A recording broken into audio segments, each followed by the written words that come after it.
اپنے ماں باپ سے ملاقات کیسے ہوگی اور اس وقت کا نظارہ کیسا ہوگا۔ میرے دوستو، آپ لوگوں کو یہ بھی بتائیں گے کہ جنت میں کن کن رشتہ داروں سے ملاقات ہوگی۔ یہ جاننا ہر مسلمان کے لیے ضروری ہے۔ یقیناً آپ یہ جان کر حیران ہو جائیں گے۔ میرے دوستو، کسی بھی انسان کے لیے دنیا میں سب سے پاکیزہ اور محبت کرنے والا رشتہ انسان کے سگے بھائی بہن اور پھر دوسرے رشتہ دار آتے ہیں۔ بغیر زندگی گزارنا ناممکن اور مشکل ہو جاتا ہے۔ میرے دوستو، جنت ایک ایسی شاندار اور بے مثال جگہ ہے جو اللہ تعالیٰ نے ایمان والوں کے لیے بنائی ہے،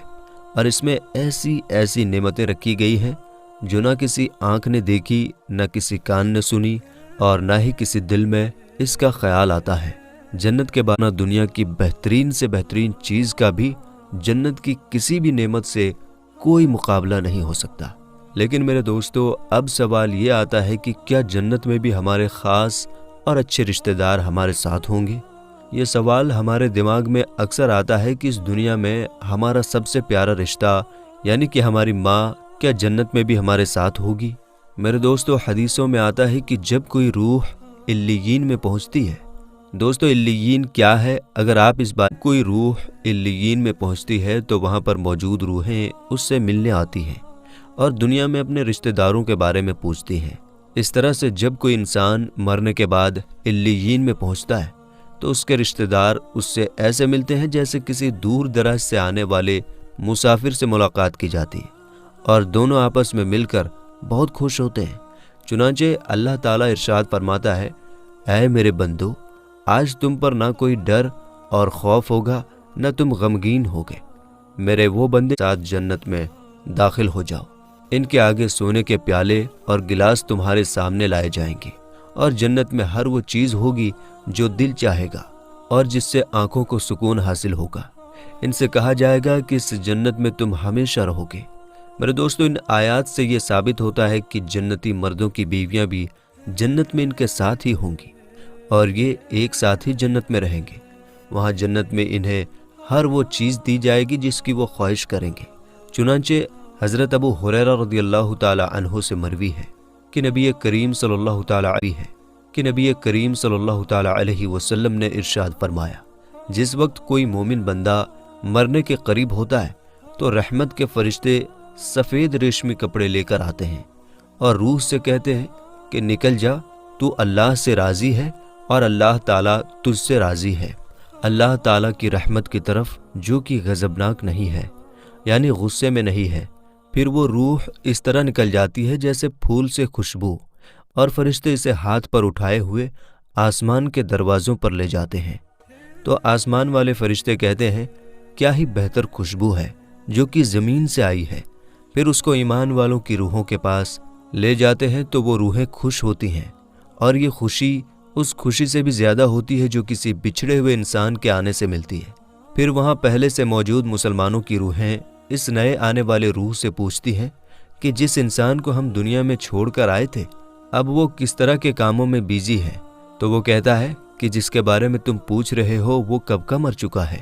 کیا وہ تمہارے پاس نہیں آیا؟ اس پر وہ روحیں کہتی ہیں کہ پھر تو وہ جہنم میں چلا گیا ہوگا۔ میرے دوستو، ہمارے نبی حضور نبی کریم صلی اللہ تعالی علیہ وسلم نے ارشاد فرمایا کہ تمہارے اعمال تمہارے ان رشتہ داروں اور خاندان والوں کی روحوں کو جو عالم برزخ میں ہیں انہیں دکھائے جاتے ہیں۔ اگر نیک عمل ہو تو وہ خوش ہوتے ہیں اور کہتے ہیں کہ اے اللہ، تیرا فضل اور تیری رحمت ہے۔ اسی طرح گنہگار انسان کا عمل بھی ان روحوں کو دکھایا جاتا ہے، تو وہ روحیں کہتی ہیں، اے اللہ، اس کے دل میں نیکی ڈال دے جس سے وہ تجھ کو راضی کر سکے۔ دوسرے روایات سے معلوم ہوتا ہے کہ جنت میں رشتہ دار آپس میں ایک دوسرے کو پہچانتے ہوں گے اور ایک دوسرے سے ملتے جلتے رہیں گے، اور ان میں سے کچھ کو ایک ساتھ رکھا جائے گا۔ سورہ طور کی آیت نمبر 21 میں اللہ تعالیٰ کا فرمان ہے، اور جو ایمان لائے اور ان کی اولاد نے ایمان کے ساتھ ان کی پیروی کی، ہم نے ان کی اولاد ان سے ملا دی اور ان کے عمل میں انہیں کچھ کمی نہ دی، سب آدمی اپنے کیے میں گرفتار ہیں۔ حضرت ابن عباس رضی اللہ تعالی عنہ سے مروی ہے کہ بے شک اللہ تعالیٰ مسلمانوں کی آنکھوں کو ٹھنڈا کرنے کے لیے اس کے اولاد کو ان کے پاس پہنچا دے گا، اگرچہ یہ اولاد اپنے اعمال کے حساب سے اس درجے تک نہ پہنچتی ہو، یعنی کہ جنت کے اندر اگر ماں باپ کا درجہ اونچا ہو اور ان کی اولاد کا درجہ کم ہو تو اللہ تعالیٰ ان کے ماں باپ کی وجہ سے ان کی اولاد کو بھی وہی درجہ عطا کر دے گا اور وہ اپنے ماں باپ کے ساتھ جنت میں رہیں گے۔ میرے دوستو، اس حدیث مبارکہ سے معلوم ہوتا ہے کہ انسانوں کی اولاد کو اس کی خواہش کے حساب سے ان کے ساتھ ہی رکھا جائے گا۔ جو لوگ جنت میں جائیں گے تو یقیناً یہ وہ لوگ ہوں گے جنہوں نے اس دنیا میں نیک اعمال کیے ہوئے ہوں گے، جبکہ ایسے لوگ بھی ہوں گے جنہوں نے گناہ کیے ہوں گے لیکن اپنے گناہوں پر شرمندہ ہو کر اس دنیا میں اللہ تعالیٰ سے معافی مانگ لیے ہوں گے اور سچے دل سے توبہ و استغفار کر لیے ہوں گے، تو اللہ تعالیٰ ان کو بھی معاف کر کے جنت میں پہنچا دے گا، جہاں اللہ تعالیٰ ان کی ہر خواہش پوری کر دے گا اور اس سے دنیا میں جو کچھ گناہ ہوئے تھے وہ سب بھلا دیے جائیں گے، کیونکہ جنت میں چین اور سکون کی جگہ ہوگی، جہاں برے خیالات اور غم و غصہ کی کوئی گنجائش نہ ہوگی، اور ایک مسلمان اور جنتی کے لیے ہر طرف خوشحالی ہی خوشحالی ہوگی۔ جیسا کہ سورہ بقرہ کی آیت نمبر 25 میں اللہ تعالیٰ یوں ارشاد فرماتا ہے، اور جو لوگ ایمان لائے اور نیک عمل کرتے رہے ان کو خوشخبری سنا دو کہ ان کے لیے جنت کے باغ ہیں جن کے نیچے نہریں بہہ رہی ہیں۔ جب انہیں ان باغوں سے کوئی پھل کھانے کو دیا جائے گا تو وہ کہیں گے کہ یہ تو وہی رزق ہے جو ہمیں پہلے ملا تھا، اور وہ ملتا جلتا انہیں دیا گیا ہے، اور ان کے لیے ان باغوں میں ستھری بیویاں ہیں اور وہ ان میں ہمیشہ رہیں گے۔ میرے دوستو، ایک اور حدیث میں ہے کہ نبی کریم صلی اللہ تعالیٰ علیہ وسلم نے ارشاد فرمایا، جب جنتی لوگ جنت میں جائیں گے اور انہیں اپنے بھائیوں اور رشتہ داروں سے ملنے کی خواہش ہوگی تو اس کا بستر اسے اڑا کر ان کے پاس لے جائیں گے، اور پھر وہ دونوں تکیہ لگا کر دنیا میں گزرے ہوئے دنوں کے بارے میں بات کرنے لگیں گے۔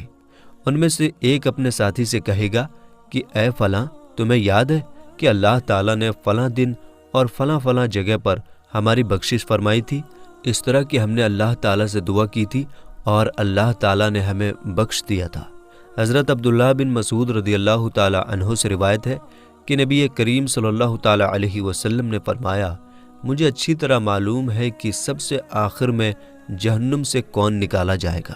یا سب سے آخر میں کون جنت کے اندر جائے گا۔ یہ آدمی اپنے جسم کو گھسیٹتا ہوا جہنم سے باہر نکلے گا، چنانچہ اللہ تعالیٰ اس سے فرمائے گا، جا جنت میں چلا جا۔ وہ جنت میں جائے گا تو اسے خیال آئے گا کہ شاید یہ بھری ہوئی ہے، چنانچہ وہ واپس لوٹ کر درخواست کرے گا کہ اے رب، وہ تو بھری ہوئی ہے۔ پس اللہ تعالیٰ اس سے فرمائے گا، جا جنت میں چلا جا۔ لہٰذا وہ جنت میں جائے گا تو جنت میں جا کر اسے پھر خیال آئے گا کہ شاید یہ بھری ہوئی ہے، پس واپس لوٹ کر پھر درخواست کرے گا، اے رب، میں نے تو وہ بھری ہوئی پائی۔ چنانچہ اللہ تعالیٰ اس سے فرمائے گا، جا اور جنت میں چلا جا، کیونکہ تیرے لیے جنت میں دنیا کے برابر بلکہ اس سے 10 گنا زیادہ حصہ ہے۔ میرے دوستو، اللہ تعالیٰ غفور الرحیم ہے اور اس کی ذات بہت ہی مہربان ہے۔ یہ ایک انسان ہی ہے جو کہ اللہ تعالیٰ کی طرف لوٹ کر نہیں جاتا اور اپنی زندگی اللہ تعالیٰ کے حکم کے مطابق نہیں گزارتا۔ دنیا کی ہر ایک چیز اللہ تعالیٰ کا ذکر کرتی ہے، لیکن ایک انسان ہے جو کہ کھاتا اپنے اللہ تعالیٰ کا ہے لیکن پھر بھی اس کے ذکر سے منہ موڑے ہوئے ہے، حالانکہ اللہ تعالیٰ نے اپنے بندوں کے لیے آخرت کے اندر ان گنت چیزیں تیار کر رکھی ہے،